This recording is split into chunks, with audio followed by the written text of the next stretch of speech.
Does your organisation do continuous improvement? Really? Is improvement continuous? Is it real? Perhaps you just fix today's problems rather than proactively seek well-targeted performance improvement. Are the right processes selected for improvement? You can't deliver the right improvements to the wrong process. Wouldn't it be good to get beyond being demand-driven and proactively seek improvement opportunities, driven by performance anomalies and ideas? But how can that happen in the gritty reality of managing a real-world organisation with all its complexities and latencies, impossible demands and human frailty? We can do it. We just need to go round in circles.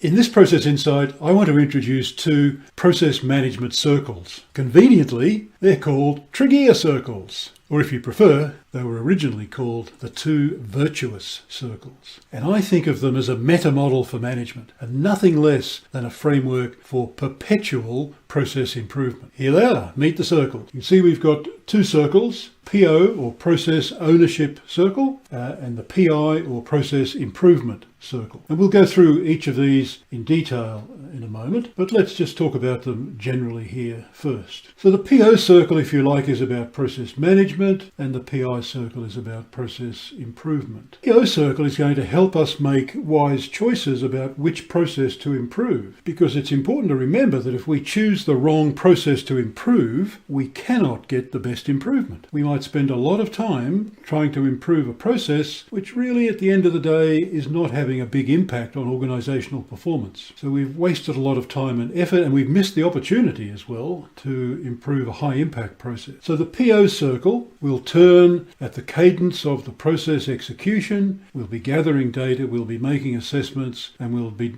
making decisions about what we need to do about those assessments. And that'll be happening continuously. And then the PI or process improvement circle is the way in which we'll look at a process, analyse it, come up with changes, improvements, and make sure those changes get made. So this is the process improvement circle, anybody's process improvement method. So the 2 circles are just 2, and it's a simple diagram. I hope you agree, because I've spent a long time trying to make it as simple as possible, but no simpler. Because I think that's what process management, one of the things process management can bring to management, is some simplicity, some focus. Not more complexity, we don't need that, but I think the 2 circles help us do that. Firstly, we make wise choices about which process to improve, and then we can go on and make the improvement and really test and build a business case. And we're doing this not for our hundreds or thousands of processes, of course, but we're doing it for those high impact processes. It'll change for the organisation, but it might be 20 or 30, or perhaps it's 40 or 50, but it's that kind of number. It's not the hundreds or the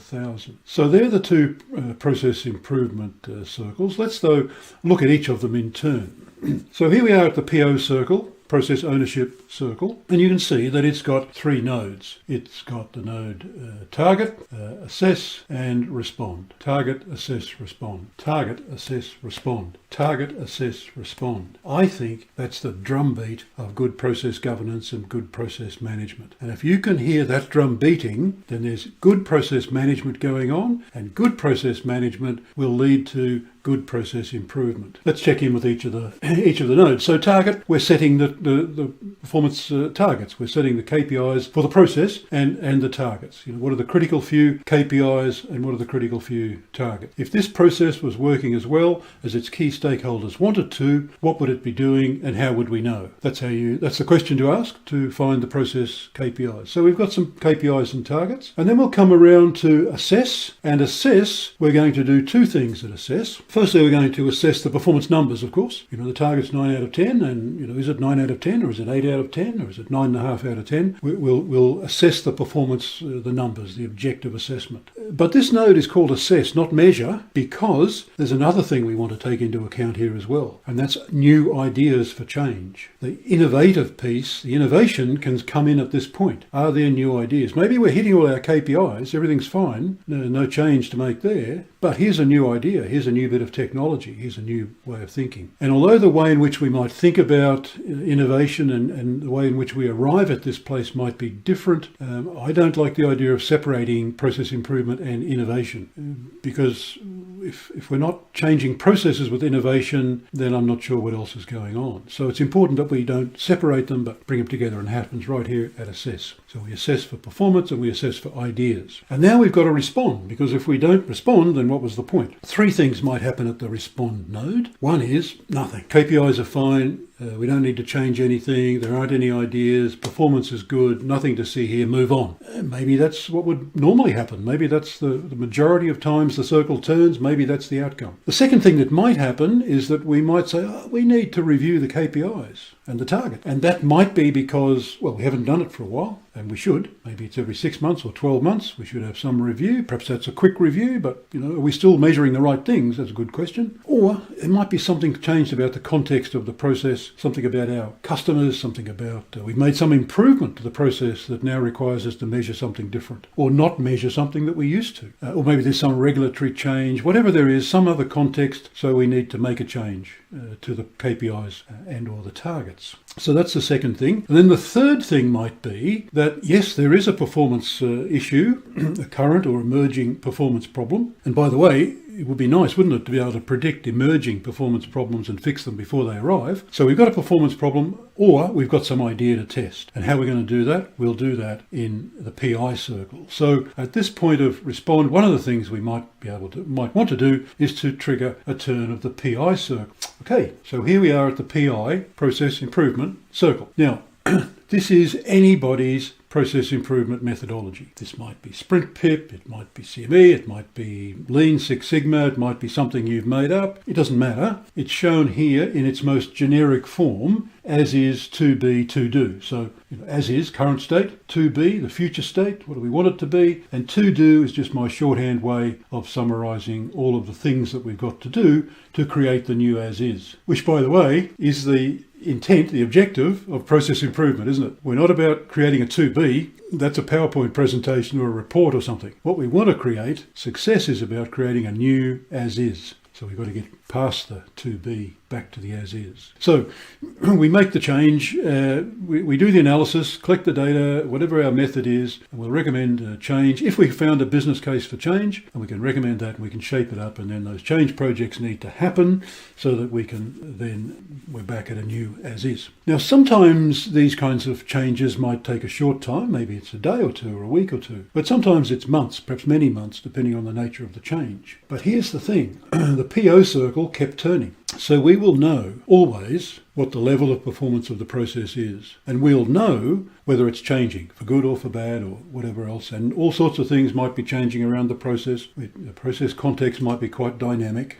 So we're always testing there. We've always got our eye on the ball, and we're trying to keep the crosshairs on the target performance. And it's all a moving feast, but the PO circle keeps turning for exactly that reason. And then we can actually prove whether or not the PI circle changes actually made a difference. So you can see what I mean when we say we've got a continuous and perpetual improvement engine going on here. PO circle is helping us make wise choices about which process to improve, and the PI circle is helping us to make the right changes. So I talk all the time about get the circles turning. And this is another definition, I think. Perhaps this is the 4-word definition of process-based management. We get the circles turning. We're continuously assessing the performance of the high-impact processes that we've got under active management, and we're making decisions about whether the performance is right, what we're going to do with new ideas, are they worth checking out, are we measuring the right things, consciously going around that circle at the cadence of the process execution. So in simple terms, every time the process executes, we've got performance data. So that might allow us to do another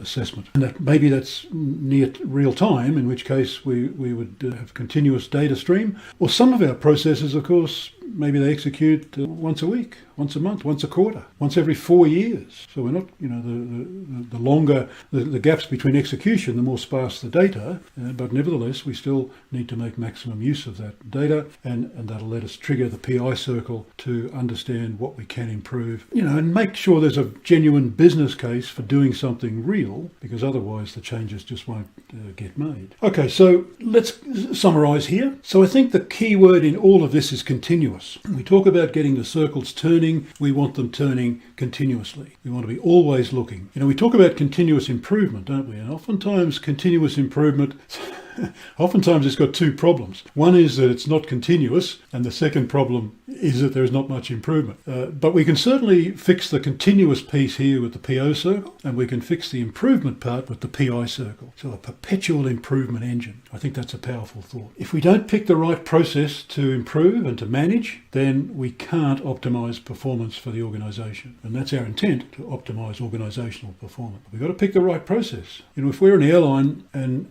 all we're trying to do, I mean, they do more than this, of course, but if all we're trying to do is improve the process to find lost luggage, then we'll go out of business. I mean, we might get really, really good at finding lost luggage, but that's hardly going to be the process that's going to take us to the top of the market. So we want to be very sure that we're working on the right processes. We have to fix lots of processes, of course, but the ones that we're going to actively manage are the ones that are going to make the most impact to the organisation. And we've got to think about that. Choose wisely. Not just pick the ones that people are screaming about the loudest or the ones that somebody finds interesting, but actually have a good reason for doing it. There's some performance-driven reason for selecting a process for improvement. And then, of course, we need to make the improvements. And we're not doing this for hundreds or thousands of the processes. I mean, there's probably 10,000 processes in our organisation. If we went down maybe to level 5 or 6 of a process hierarchy, that can build up dramatically. No, we're only doing this for the high impact processes, the 20 or 30, 40 or 50 processes that are having the maximum impact on the organisation, the ones that we really must get right. So we do all of this with the circles are turning for the high impact processes. And I think the circles, particularly the target, assess, respond drumbeat, is defining process governance, process management. It's a 3-word role description, if you like, for the process owner role. Really tells us what we're doing. If we're actively managing our processes, then we're doing that all of the time for our high impact processes. We're making fundamentally wise decisions, evidence-based decisions about which processes to improve, and then we go on and make the improvements to the right processes. This lets us do superior quality process management, and good process management leads to good process improvement.